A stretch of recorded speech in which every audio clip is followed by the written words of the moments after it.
지금 저의 마음속에 있는 가장 큰 짐은 아버지가 너무나 그립습니다. 오늘 새벽에 오랜만에 아버지 꿈을 꿨어요. 다행히 꿈에 나온 아버지가 환하게 웃으시는 모습을 처음으로 봤습니다. 그동안은 환하게 웃거나 즐거워하시는 모습이 아니었거든요. 오늘 뵌 아버지의 모습은 제가 아버지께 전화를 거니까 여느 때와 같이 그래 이렇게 전화를 받으시면서 환하게 웃으시는 아주 건강한 모습의 아버지를 오랜만에 만났습니다. 그동안의 꿈에서는 아버지 웃는 모습을 못 봤는데 오늘 새벽에는 처음으로 아버지 웃는 모습의 꿈을 꿨어요. 새 옷을 입으셨는데 광채가 나는 아주 밝은 파란색 얼굴에 잘 어울리는 옷을 입으셔서 기분이 좋게, 한국에서도 그렇고 미국에서도 아버지와 매일 통화하면서 2년 반을 지냈기 때문에 지금 아버지와 같이 있지 않고 통화도 하지 못하는 것이 어색하고 혼잣말로라도 아버지 이야기를 많이 겁니다. 아버지 사진을 이리저리 들고 다니면서 뭐 여행도 가고 집안에서도 마치 아버지와 같이 있는 것처럼 행동하고 그렇게 지내고 있습니다. 이게 아마 수많은 사람들이 겪는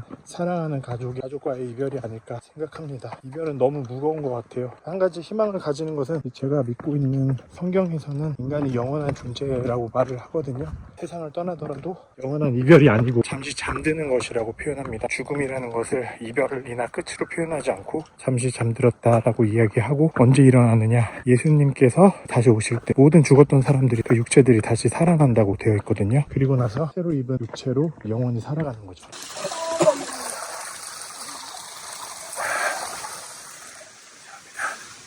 우리가 길게 살아봐야 80, 90인 건데 영원히 산다는 그 성경에 적혀있는 이야기가 아마 희망을 주는 것 같더라고요. 영원히 살지 않으면 우리가 이별하면 영원히 헤어지는 거잖아요. 헤어지더라도 다시 볼 수 있고 언젠가 만날 수 있다는 그 기대감을 가지게 해줘서 인간은 영원한 존재다라는 게 너무나 큰 힘이 되는 이야기인 것 같아요.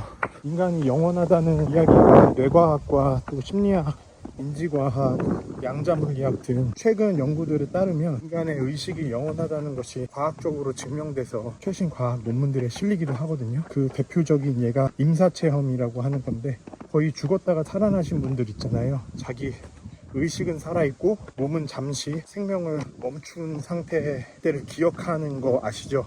인터넷에서 임사체험 치셔도 많은 정보들을 구하실 수 있을 텐데 그 임사체험이라는 것이 이제 과학적으로도 꽤나 많은 사례들로 보고가 되어서 이 인간의 의식이라는 게, 즉 자아라는 거 있잖아요. 나라는 의식, 이 세상에 살아가는 나라는 존재가 육체하고 꼭 결부된 게 아니다라는 것이 과학적으로 밝혀지고 있어요. 만약에 나라는 의식이 육체에서 나오는 것이라면 이제 유물론적인 관점이겠지요. 사실은 인간이 유물론적인 관점을 가진 지는 오래되지 않았습니다. 계몽주의 이후로 과학이 발달하고 측정할 수 있는 것만을 과학의 대상으로 삼으면서 사람들이 자연스럽게 옛날부터 믿어왔던 거는 인간의 영혼, 영원한 의식, 우리 조상님께 기도한다, 이런 것이 전 세계 공통적으로 나타나잖아요. 그런 것이 이제 과학적으로 양자역학이나 뇌과학 혹은 의학 등에서 밝혀지고 있는 거죠. 인간의 의식과 자아가 신체하고 결부되어 있다면 뇌 활동이 멈추면 의식이 멈춰야 되고, 뇌의 전기 신호가 의식이다라고 하는데 뇌에서 주고받는 시냅스 간의 전기 신호와는 별개로 나라는 의식이 존재한다는 것이 과학 논문으로 밝혀져 있습니다.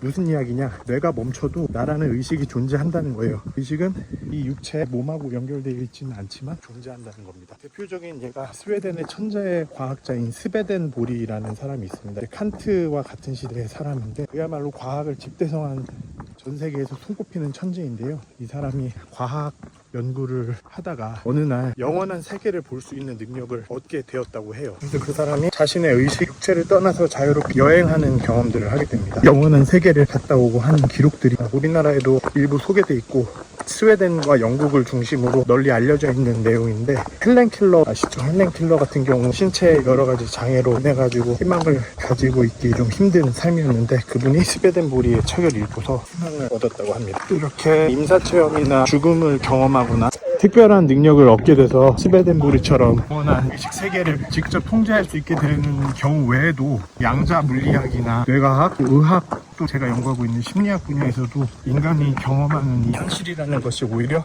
가상세계 같다라는 많은 연구들이 있어요. 우리가 지금 감각으로 느끼는 게 전부가 아니다. 오히려 뇌라는 이 헤드셋을 끼고 있는 것에 가까운데 뇌는 오히려 우리의 의식을 제한하는 것에 가깝다라고 주장하더라고요. 예를 들면 가시광선이라는 게 있잖아요. 우리가 들을 수 있는 범위도 한계가 돼 있고, 사실은 이 세계에 존재하는 소리와 시각 신호는 엄청나게 많죠. 근데 인간의 뇌가 그것밖에 인지를 못하는 거니까 그것밖에 볼 수가 없는 건데, 오히려 뇌라는 것이 의식을 제한한다. 뇌라는 것이 의식을 창출해내는 기계가 아니라 의식을 제한하는 기계다라고. 그 말인즉슨 우리가 뇌의 활동이 멈추는 뇌사 상태, 사망 상태가 되면 오히려 의식이 자유롭게 된다는 것을 말해요. 임사체험의 기록이나 성경에 적혀있는 내용들이나 최신 과학, 심리학, 사회과학 등에서 이야기하는 것들이 모두 한 방향을 가리키고 있는데, 그것은 인간의 육체는 우리를 가두고 있는 잠깐 살다가는 집 같은 거라고 생각하면 될 것 같아요. 그 집을 벗어나면 더 자유롭게 의식할 수 있다.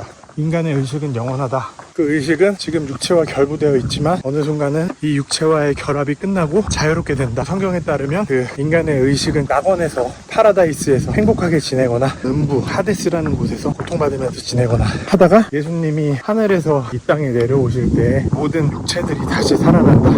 그러니까 그 육체는 영원한 육체가 되고 그렇게 천년 동안 살게 되고, 그 이후에 전쟁이 나고 하면서 최후의 심판이 있게 됩니다. 악하게 산 사람들은 불못, 레이크 오브 파이어에 영원히 살게 되고요. 선하게 산 사람들의 의식은 살아난 육체를 가지고서 새하늘과 새 땅, 불리는 새로운 우주, 거기서 산다라고 그렇게 되어 있습니다. 성경에 대한 내용을 믿지 않으시든 간에 양자과학이나 최근의 뇌과학, 최신 의학, 임사체험, 또 심리학 등에 이르기까지 최신 학자들이 인간의 신체, 몸과는 별개로 의식은 영원하다라고 이야기하고 있습니다. 영원한 의식을 가지고 있다, 이렇게 생각하면 희망을 가지실 수 있지 않을까. 헬렌 켈러처럼.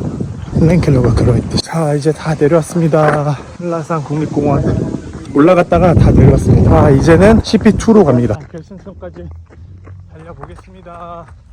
블랙야크 트레일런 58K 완주했습니다.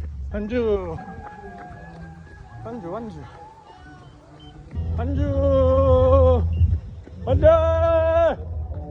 예! 완주했습니다. 감사합니다.